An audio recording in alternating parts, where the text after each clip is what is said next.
ဒါကတော့ဂျပန် street food တွေဘာလို့တအားနမေကြီးနေရလဲဆိုတဲ့လှည့်ဝက်ချက်ပဲဖြစ်ပါရီဂျပန်နိုင်ငံလုံးကအင်မတန်လုံများကြတဲ့အတွက်မနစ်စာစားခြင်းရဲ့လို့တသက်မက်မရှိပဲကားပေါ်မှာရုံသွားရင်းနဲ့လမ်းပေါ်မှာသာစားရတာဖြစ်ပါရီဒါကြောင့်တနိုင်ငံလုံးတိုင်းတာနေနဲ့လမ်းမီမနစ်စာတွေကိုသာအားကိုးနေရပြီးအခုမြင်နေရတဲ့မနစ်စာဟာဆိုရင်ကြောက်ဖို့ကောင်းလာအောင်အာဟာရနဲ့ပြည့်စုံလုံးပါရီ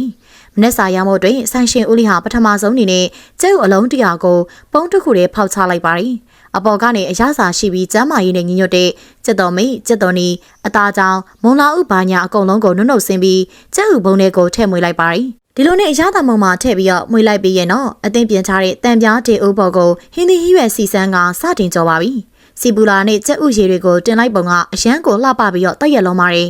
ကျဲဥထဲလိုက်လှိလိုက်လုပ်ပြီးတဲ့အခါမှာတော့နောက်ဆုံးမှာအရန်မြန်လှပြီးရတာရှိတဲ့မနက်စာတစ်ပြိုရရှိသွားပါပြီ